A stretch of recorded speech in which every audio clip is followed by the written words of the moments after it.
Você está no canal No Radar Vascaíno, eu sou o Edinho RJ. E aí, minha gente, tudo bem? Tudo tranquilinho? Juntos nesta quinta-feira para falarmos aqui de Vasco. E caso seja sua primeira vez aqui no canal, seja muito bem-vindo. Comenta, compartilha, deixe seu like, se inscreva e ative o sininho para receber todas as notificações. Se você quiser ajudar o canal, seja membro a partir de R$ 2,99. Você também tem a opção do Pix no Radar Vascaíno, @gmail.com. No Radar Vascaíno, @gmail.com. E aproveita e segue também a gente nas redes sociais. Instagram, @no Radar Vascaíno e Twitter, @radar_Vascaíno. Ontem eu fiz uma live aqui, até era uma live, a gente falando sobre o voto do sócio estatutário, e aí já estava tudo preparado, surgiu a informação de que o Vasco estaria proibido de comprar, contratar jogadores nos próximos 6 meses, por causa daquela conta lá do escudeiro que foi contratado pelo então presidente Eurico Miranda. Durante a live eu fiz um convite ao Sérgio Frias. Quero agradecer a ele, o benemérito Sérgio Frias, que hoje vai estar na reunião do Conselho Deliberativo, e eu perguntei a ele se ele queria se manifestar com relação à matéria, dizendo aí e explicando, para a gente como é que foi esse enredo todo aí do escudeiro. Então eu vou colocar para você, depois da vinheta, o que o Sérgio Frias falou na live de ontem. Fique atento que vale a pena. Depois da vinheta, Sérgio Frias com você.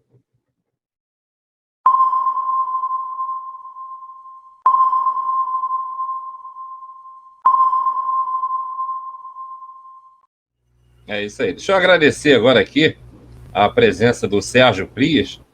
Eu fiz um convite a ele ainda há pouco e ele prontamente aceitou. Primeiro, você dá, seu boa noite para depois você comentar sobre essa matéria aí que saiu no UOL, saiu no GE, saiu em outros sites aqui, com relação a esse CNRD proibir contratações por 6 meses. E aí o Vasco já disse que pagou a dívida e vai contestar. Em primeiro lugar, boa noite, meu querido amigo, e saudações vascaínas, casaca. Boa noite, Edinho, boa noite, Eduardo, boa noite a todos aqueles que assistem e ouvem essa live.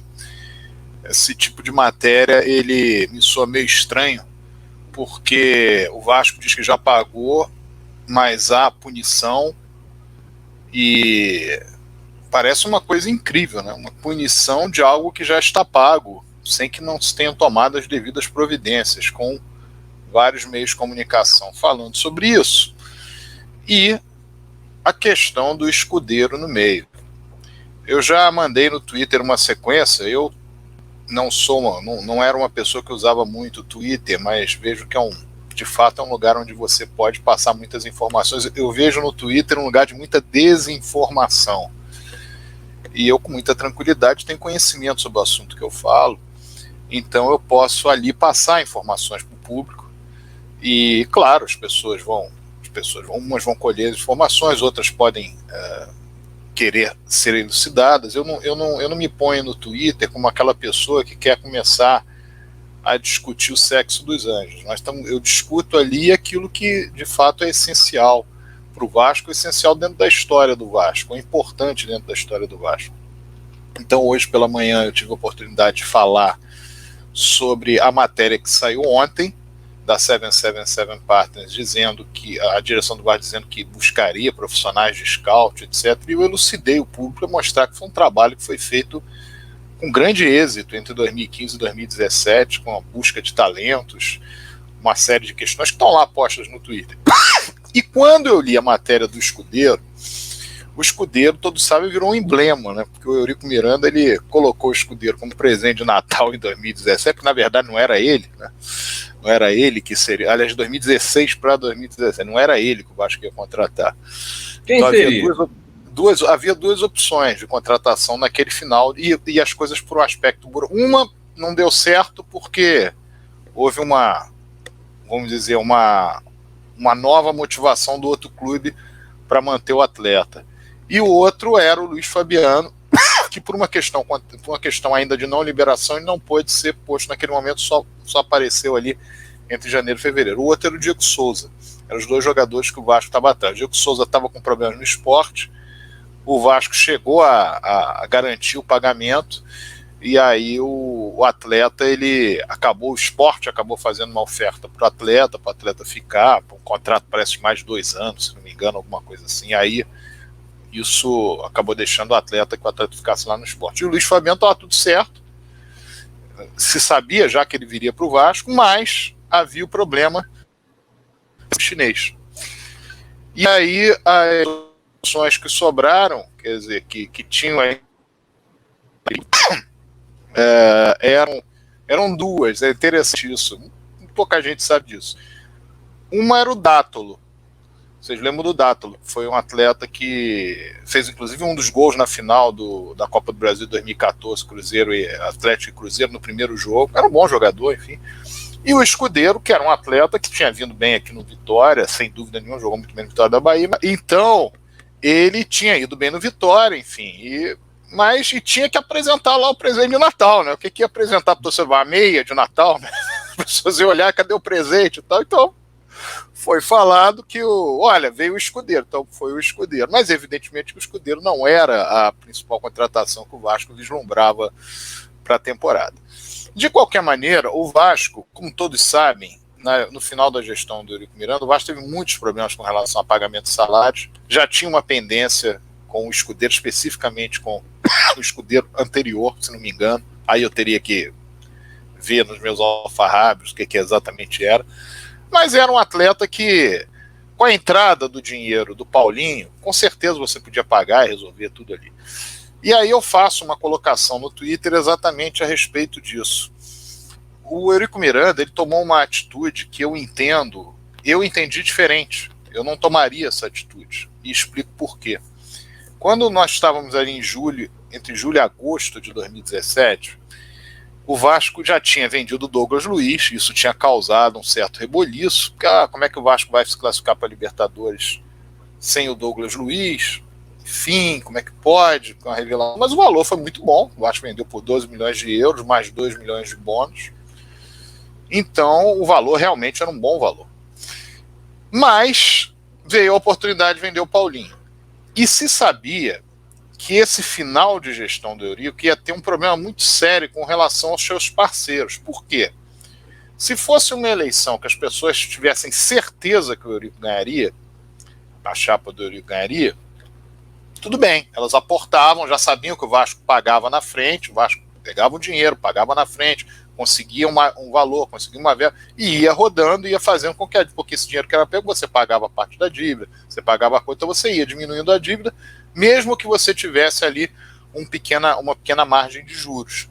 Então isso estava funcionando e provavelmente continuaria funcionando ao longo de 2017. O problema é que nós tínhamos uma eleição em novembro. E aí muitos que emprestam ficam naquela dúvida. Eu vou colocar agora, mas e se você perder? Então, nós sabíamos que havia essa hipótese. Lá em julho, agosto, nós sabíamos que havia essa hipótese. Sabíamos que ele estava bem na frente, mas também sabíamos que podia haver uma junção como no final hoje. Naquele momento, ele teve a oportunidade, ou o Vasco tinha a oportunidade, trabalhando um pouquinho, não é que veio a proposta no dia seguinte, não. Trabalhando um pouquinho, tinha a possibilidade de vender o Paulinho. Paulinho, não sei se você se recorda, dia 23 de julho, ele marcou 2 gols contra o Atlético Mineiro no Horto. O Vasco venceu por 2-1 o Atlético Mineiro. Eu me lembro dessa data, no dia seguinte meu pai faleceu, então eu me lembro perfeitamente desse jogo. Com o passe do Escudeiro. Com o passe do Escudeiro, o primeiro gol, e o outro do Guilherme Costa, se não estou enganado, uma jogada do Guilherme Costa, um passe de um outro atleta ali, talvez, o Paulo Vitor, enfim, não me lembro, mas jogada do Guilherme Costa pelo lado direito. Mas, enfim, então naquela oportunidade, o Vasco tinha, de fato, uma chance de vender. A multa rescisória do Paulinho era de 10 milhões de euros naquele momento.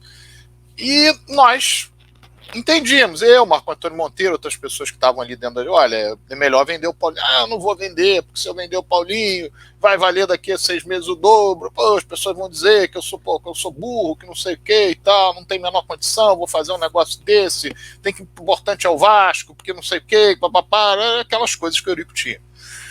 E isso fez com que ele abrisse mão. Nós tínhamos, evidentemente, outras possibilidades de entrada de receitas. Uma delas em outubro, que não deu certo, uma ação que o Vasco tinha e haveria entrada de dinheiro com relação a isso. Nós teríamos, inclusive, mantido as certidões, que foram mantidas até 30 de setembro. Nós conseguiríamos manter as certidões até o final da gestão. E outra também com relação a outra. Havia uma outra possibilidade de você conseguir verba para aquele fim de ano, que era através de alguma negociação com a TV, mas que nós já estávamos menos descrentes, porque também sabíamos do interesse que haveria de uma vitória do outro lado.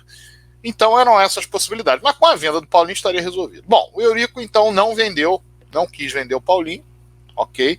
E aí nós tivemos aqueles problemas a partir de setembro, que foi exatamente no período eleitoral, né? Que começou uma coisa muito curiosa, porque havia alguns dizeres da gestão do Eurico, contas pagas, não sei, etc. E tal, alguns correligionários falavam sobre isso. E, de fato, o Vasco, até o final do primeiro semestre, ou até o início do segundo semestre, o Vasco pagava tudo direitinho. Se não pagava 100%, pagava 90%, pagava 85% do que tinha que pagar, mas normalmente pagava. Salários eram pagos, o Vasco mantinha certidões, etc. Só que naquele período de setembro para cima, que é exatamente o período eleitoral, começaram a acontecer os problemas, os salários começaram a atrasar, e o caso do Escudeiro foi um deles. Como aconteceu com ele, aconteceu com outros. E aí, quando termina a gestão do Eurico, ali em 15 de janeiro, lembrando que o Eurico fez através do vice-presidente de futebol, que era o Eurico Brandão, o filho dele, fez uma reforma no contrato do Paulinho, passou de 10 milhões para 30 milhões de euros, veio a venda do Matheus Vital, e eu já expliquei também no Twitter tudo que se refere àquela venda do Matheus Vital, para que eles tiverem curiosidade, vão lá ver a sequência do Twitter, porque o assunto aqui é o Escudeiro. E já com a gestão do Campelo, já no início da gestão do Campelo, se não me engano, dia 28 de janeiro, o Escudeiro entrou na justiça. E ali, obviamente, você pode dizer, puxa vida, mas como é que eu vou fazer para pagar? A gestão anterior deixou. Só que tem um pequeno problema. Em menos de 90 dias da gestão subsequente, que foi a gestão do Campelo, o Vasco recebeu limpos 57 milhões de reais só da venda do Paulinho. Ainda tinha outros valores. Vasco teve. E ali é aquela questão que eu abordo, e que eu tenho abordado, e que é o grande problema que ocorre com o Vasco desde a chegada do MUVI lá em julho de 2008. Você tem duas opções quando você entra no clube. Você absorve aquilo que está em débito, como o Eurico fez quando sucedeu o Calçado em 2001, como o Eurico fez quando sucedeu o Roberto Dinamite em 2014. Ou você deixa aquilo para lá e começa a trabalhar só dali para frente. Foi exatamente o que fez o Roberto Dinamite, que não é ele, o Roberto não tinha a menor capacidade para pensar, para fazer, quem fez foram as pessoas que estavam lá com ele, que depois o largaram, né? Agora estão querendo trazê-lo de volta e tal, mas largaram, acabaram com o Roberto na política do Vasco, na política geral, porque não assumiram a sua incompetência e jogaram tudo nas costas do Roberto. Claro que ele é responsável, mas todos sabendo que não era ele que fazia nada dentro do Vasco em termos de resolução. Bom, e depois na gestão do próprio Campelo. Porque o caminho natural seria, recebo 57 milhões, qual é a minha prioridade? Bom, há uma série de acordos que foram deixados pela outra gestão, alguns deles, ou vários deles estão atrasados, há aquele valor de dezembro, 13º, nós temos que pagar, e vamos ver esses atletas aqui que entraram na justiça, vamos tentar tocar as coisas para se resolver. Como a gestão do Campelo não tinha a menor capacidade de captação de recursos, ela só captava aquilo que já estava pronto para ela, como foi o caso do Paulinho, como foi o mecanismo de solidariedade do Felipe Coutinho, que chegou naquele ano, a ação que o Vasco tinha, era para receber em outubro de um ano, recebeu em outubro de 2018. Então, ela fez o quê? Ela simplesmente pega o dinheiro, deixa o dinheiro parado no banco, para pagar salários subsequentes. E deixa aquilo para trás. Mas ali também tem um ganho político. Isso é muito importante que as pessoas entendam. Qual é o ganho político? É simples, é nefasto para com o Vasco, mas politicamente é interessante para quem gere. Você deixa rolar, aí tem ação na justiça, aí tem uma cobrança, aí você, de repente, você larga a ação, ou senão você diz que vai fazer um acordo, você não faz um acordo, paga uma parcela, não paga. O que acontece no final disso tudo? Passa 2, 3, 4 anos, aparece aquele nomezinho lá, Escudeiro, fulano de tal, Beltrano de tal, olha, que Eurico Miranda deixou aqui. Porque, na verdade, você tinha a oportunidade de resolver o problema e não resolveu. Quando nós assumimos no Vasco, eu falo assumimos porque eu fui como vice-presidente do Conselho Deliberativo, mas a minha participação, eu sou muito orgulhoso de ter participado daquela gestão, mas minha participação não era uma participação fenomenal, gigantesca, procurava ajudar no que eu podia ajudar. Mas então, voltando, como nós assumimos ali em dezembro de 2014, a situação era muito pior do que a situação, por exemplo, que o Jorge Salgado assumiu com mais... Porque eram 688 milhões de dívida, um valor a curto prazo imenso, o Vasco caloteiro em tudo que era canto, tido como caloteiro em tudo que era campo, sem time, o time na terceiro lugar da segunda divisão, a base em Itaguaí, patrimônio todo arrebentado, era uma situação terrível. Mas nós não tivemos a preocupação de pensar o seguinte, cara, vamos fazer o seguinte, isso aí é do Move, deixa pra lá, vamos começar a tocar agora pra gente fazer um triênio que a gente bote o time pra ganhar, para alegrar todo mundo e tal, e deixa isso pra lá. Não, o que foi feito foi o contrário. A primeira preocupação foi obter certidões e pagar aquilo que estava para trás. Então havia atletas, por exemplo, como o Rodrigo, que estavam totalmente insatisfeitos no Vasco, que tinha valores de débito, etc. E tal. Ah, não, você vai, paga, aí paga um.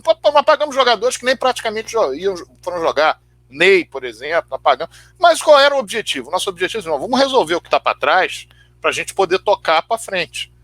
E assim foi tocado o Vasco entre 2015 e 2016 até 2017, quando houve uma necessidade, na visão do Vasco, ou na visão do Eurico Miranda, de que o Vasco precisa galgar um outro patamar, ou seja, o Vasco precisa chegar à Taça Libertadores da América. Então nós vamos agora trabalhar em função disso. E aí uma série de contratações foram feitas, um dinheiro maior foi gasto. Mas naquele período ali, a preocupação nossa foi realmente o equacionamento e o pagamento. Para você ter uma ideia, 9 atletas, se eu não me engano são 9, eu posso estar enganado por um, serem 8, mas eu acho que são 9. 9 atletas que foram campeões da Copa do Brasil, o Vasco fez acordo naquele período, pagou alguns integralmente, como pagou também o Rodrigo Caetano, que havia passado por lá também em 2014. Então nós fizemos todo um trabalho para que o fundamento fosse pagar o para trás. E é assim que o Vasco viveu 120 e tantos anos. Foi assim que o Vasco viveu. Como o Eurico pegou lá o do Calçada e foi lá pagando. Como o Agatino pegou do outro e foi pagando. Como o Alberto Pires Ribeiro pegou do Agatino e foi pagando. E é assim que as coisas se dão. Você não fica, não, isso aqui eu vou largar, depois eu vou usar politicamente contra o cara. O absurdo maior do Move foi ele, na situação em que ele pegou o Vasco em 2008, porque o Vasco em 2008, o Vasco estava com salários em dia, tinha as certidões, estava no ato trabalhista, tinha um patrimônio absolutamente intacto e o patrimônio muito bem conservado, tanto que o Neca, vice-presidente de futebol, primeiro vice-presidente de futebol da gestão MUV, falou que a estrutura do Vasco não devia nada aos clubes europeus. Isso dito por ele, que era vice-presidente de futebol da gestão do MUV. Então ali o que eles fizeram? Foi o início desse movimento nefasto. Eles entenderam o seguinte, vamos dizer que isso aqui é um novo Vasco. Na história do novo Vasco, nós não vamos pagar o que está para trás. Vamos começar daqui para frente. Não entenderam nem quando caíram para a segunda divisão, porque o que eles fizeram? Eles demitiram cerca de 120 funcionários na ocasião, vários da estrutura do futebol.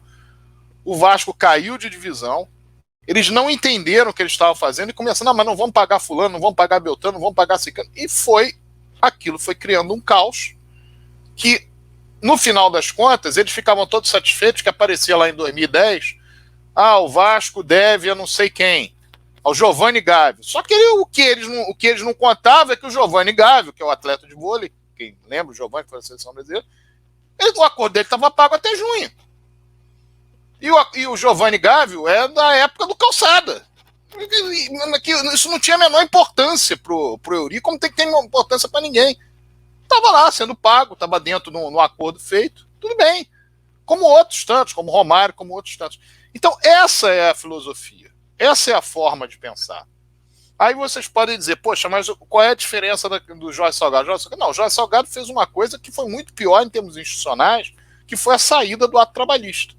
Ele chega no Vasco, demite mais de 190 funcionários, o Vasco sai do ato trabalhista, tem um problema seríssimo por estar no ato trabalhista, depois o Vasco entra no concurso de credores, mas já há um dizer do próprio clube, isso do ano, para justificar a venda, dizendo que não tem como pagar lá na frente o concurso de credores. Então, quer dizer, ele criou uma responsabilidade toda dele, porque se não sai do ato trabalhista, as coisas poderiam estar resolvidas. Então, essa questão do escudeiro ela é muito mais emblemática do que o próprio atleta. Ela tem algo ali que precisa ser entendido. Você colocar esses nomes vinculados a alguém para tentar justificar e dizer que você não é incompetente, que você não tem culpa de nada, isso é uma grande falácia. Por quê? Por exemplo, o Eurico nunca falou isso, mas o Vasco vendeu o Matheus Vital por 2 milhões de euros. Não houve uma série de questionamentos na época? Pois é, que absurdo, esse dinheiro foi para a mão do Carlos, e foi mesmo, o dinheiro foi para pagar o que o Vasco devia ao Carlos Leite, que absurdo. Só que tem um pequeno problema. O Carlos Leite, em 2016, ele havia pago 12 milhões de reais para o Vasco em 48 horas para o Vasco não ser punido pela FIFA, porque o Move não pagou o Éder Luiz quando comprou e não pagou também quando emprestou para o Benfica. Perdão, quando emprestou para o mundo árabe. Tinha que pagar o Benfica e não pagou. Aí o Vasco estava com uma ação na FIFA e tinha 48 horas para pagar e com a possibilidade de perder 6 pontos no campeonato. E ele foi lá e deu 12 milhões de reais. Faz a soma, diminui, que você vai ver o valor que dá. Então, mas isso o Eurico não usou. Ele não vendeu o Matheus. Eu estou vendendo o Matheus Vital porque tem o Éder Luiz, porque isso não era a preocupação dele. A preocupação dele, eu estou vendendo o Matheus Vital porque eu tenho que resolver um problema aqui. E resolveu o problema do Campelo, quando ele fez isso, porque aí o Carlos Leite pôde emprestar 11 milhões de reais adiantados para o Campelo para ser pago no momento em que o Paulinho fosse vendido. Então o Campelo entrou na gestão dele com 11 milhões de reais, o que o Eurico não entrou na gestão dele com nada. O Eurico foi buscar empréstimo DMG para poder ter certidões lá em dezembro de 2014 e as obteve em 25 dias de gestão. Então, na verdade, você tem dois caminhos. Ou você vai pelo caminho institucional ou você vai pelo caminho político. E tendo abordado tudo isso, um grande problema que nós temos hoje no Vasco, quando alguém fala que a única solução é a SAF, é a única solução para quem é politiqueiro. Está absolutamente evidenciado que está fora do Vasco a possibilidade de um projeto que pode ser implementado dentro do Vasco, mesmo nessa gestão, e só não o é porque quem pode implementá-lo e trazer recursos para o Vasco, trazer captação de recursos para o Vasco, se o fizer, atrapalha os planos políticos da gestão. E da gestão e da linha ancilar da gestão, que é o Grupo Amarelo, que são os ancilares da gestão. Então isso atrapalha. Então atrapalha a política. E o curioso é que você ouve que vão vender o Vasco porque querem acabar com... Estão vendendo o Vasco porque tem uma série de interesses inconfessáveis no meio. Aliás, não é vender o Vasco, vender a maioria, a maior participação do futebol do Vasco, que na verdade é você praticamente entregar o Vasco para o resto da vida. E isso só é feito porque você não vai buscar a solução que é possível. Se fosse essa mentalidade de hoje, o Calçada, em 1985, ganhou a eleição do Eurico aqui na Marra que eu digo que vocês entendem o que eu quero dizer, quando você ganha uma eleição de uma forma pouco republicana, digamos. E ele podia dizer, não quero chamar o Eurico, aí pronto, ficava lá, 86, 87, a mesma porcaria que era da primeira gestão dele.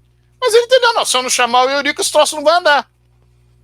Da mesma maneira que se em 2008, mesmo sendo a porcaria que era o Move, se ele simplesmente tivesse o Eurico ao lado, acabou a eleição, ganhamos de você e tal, conseguimos na justiça, agora vem aqui nos ajudar. Se fizessem isso, não tinha dado o problema que deu. E hoje existe uma pessoa no Vasco que é qualificada. que nunca esteve dentro do Vasco, mas que mostrou qualificação para estar, para ajudar, foi roubada na eleição, prejudicado, golpeado numa eleição recente, e essa pessoa não pode simplesmente chegar no Vasco e ajudar. Porque, olha, se ele ajudar, ele pode ajudar tanto que pode nos atrapalhar. E aí eu prefiro vender.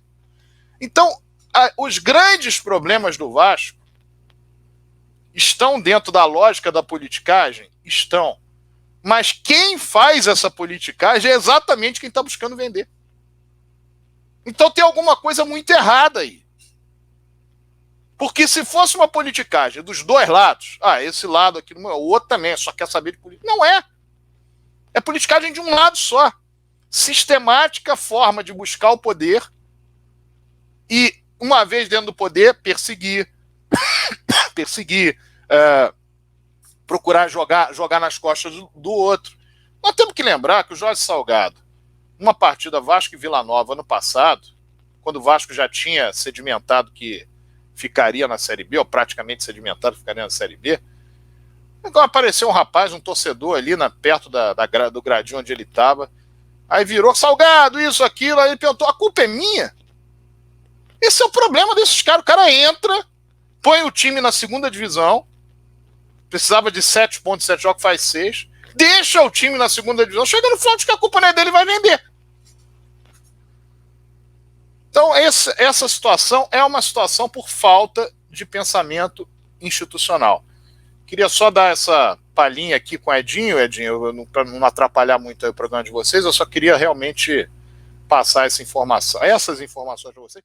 Muito bem, meus amigos, e depois de tudo isso aí que você ouviu do Sérgio Frias, eu gostaria que você comentasse sobre este assunto escudeiro e essa punição que o Vasco diz que vai recorrer, porque também, segundo informações, foi paga. Agora, vamos aguardar para ver quem tem razão, não é verdade?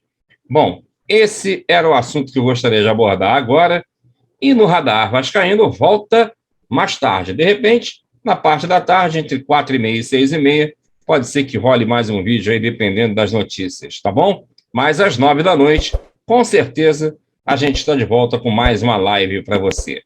Um forte abraço e a gente se vê. Valeu!